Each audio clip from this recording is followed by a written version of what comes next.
Halo guys, Assalamualaikum warahmatullahi wabarakatuh. Welcome to my YouTube channel. Sebelumnya perkenalkan nama saya Zainab Gedaud. Saya mahasiswi jurusan Manajemen Dakwah Fakultas Usuluddin dan Dakwah di Institut Agama Islam Negeri Sultan Amai Gorontalo.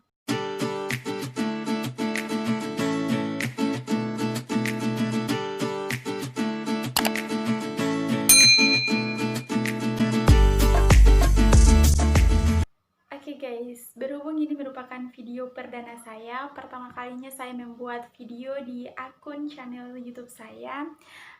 Video kali ini itu merupakan video presentasi pembuatan tugas dari mata kuliah Al-Quran Hadis. Jadi langsung saja kita ke pembahasannya. Oke, pada kesempatan kali ini saya akan menjelaskan tentang sejarah penulisan Al-Quran. Tetapi sebelum kita lanjut ke sejarah penulisannya, akan lebih baik kita mengetahui pengertian Al-Quran terlebih dahulu. Langsung saja kita ke pengertian secara bahasa.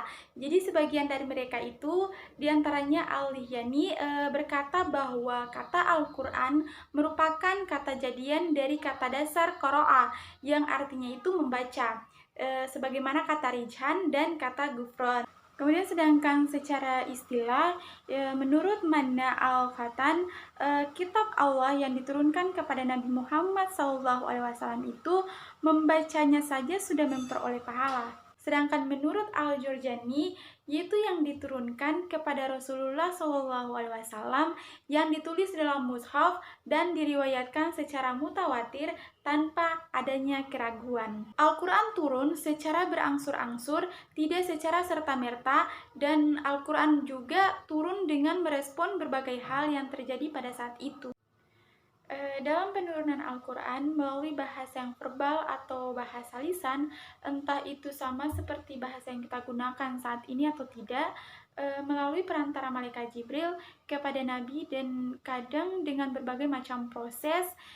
Ketika Nabi sedang dalam perjalanan atau berkendara, itu juga pernah turun wahyu. Bahkan dalam berselimut pun di Gua Hira, Nabi Muhammad itu menerima wahyu pertama. Setelah wahyu itu diterima, kemudian dituliskan oleh para sahabat dan difungsikan dalam bentuk pembacaan. Kemudian bacaan itu dihafalkan dan dipahami. Nah, kemudian kita masuk ke sejarah penulisan Al-Quran. Di sejarah penulisan Al-Quran ini terdiri dari 3 fase. Yang pertama itu penulisan Al-Quran pada masa Nabi.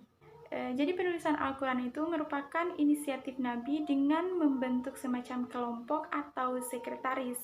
Jadi sekretaris yang masyhur dikenal dengan Zaid Sabir, kemudian ada Ali bin Abu Thalib, kemudian ada Mu'aliyah, kemudian juga ada Umar bin Kab dan Zair bin Saib. Jadi setiap ada ayat yang turun, Nabi memerintahkan untuk menulisnya dan menunjukkan tempat ayat itu dalam satu surah. Tetapi ada juga sahabat yang menulis karena keinginannya sendiri tanpa disuruh oleh Nabi. Mereka menulis semua ini dengan media yang ada pada saat itu, seperti pada pelupa kurma, pada lempengan-lempengan batu, pada daun lontar, pada daun kayu, kemudian ada kulit, dan lain-lain. Kemudian ketika Nabi sudah wafat, hafalan-hafalan Al-Quran itu tersisa hanya pada hafalan dan pada mushaf tertulis. Sedangkan ayat atau surah-surah tersebut belum tersusun dalam bentuk yang satu. Mungkin ada yang bertanya, mengapa susunan Al-Quran itu tidak sesuai dengan urutan turunnya masing-masing? Itu disebabkan karena pada setiap ayat atau surah yang turun telah dijelaskan oleh Rasulullah tempat atau urutan ayat tersebut. Mungkin juga ada yang bertanya, mengapa pada saat Rasul masih ada, Al-Quran tidak dikumpulkan dalam satu mushaf? Mungkin ada yang bertanya seperti itu.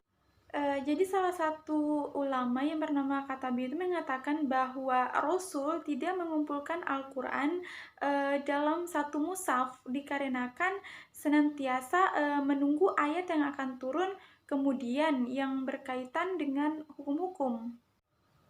Kemudian kita masuk kepada fase yang kedua, yaitu fase pengumpulan pada masa Abu Bakar.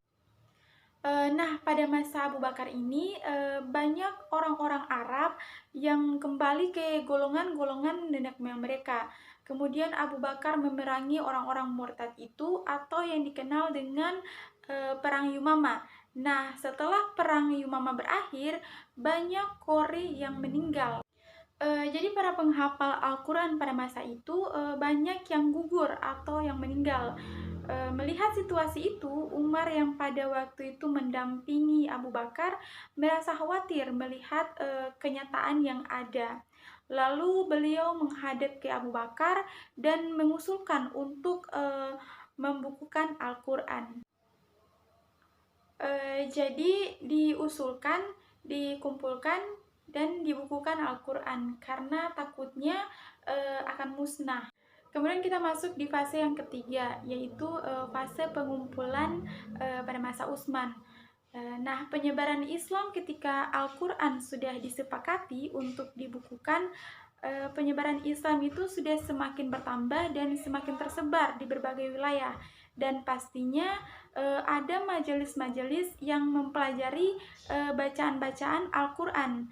Tetapi pada saat yang bersamaan juga justru memicu problem yang baru, yaitu dengan adanya penyebaran Al-Quran, ternyata orang-orang Arab itu berdialog dengan orang non-Arab, akhirnya seolah-olah menyimpang dari bacaan yang seharusnya. Sehingga pada saat itu ada sahabat yang mendengar dan melaporkannya pada Utsman. Karena jika tidak segera ditindaklanjuti, maka hal tersebut akan tersebar di berbagai daerah. Jadi, melihat kenyataan yang ada, Utsman membentuk kelompok yang dikenal dengan Mushaf Utsman, yang memberi ruang yang dituju sesuai dengan syariat Rasul. Nah, itulah video presentasi dari saya. Semoga bermanfaat. Jangan lupa like, comment, subscribe, and share ke teman-teman kalian. Sampai jumpa di video selanjutnya.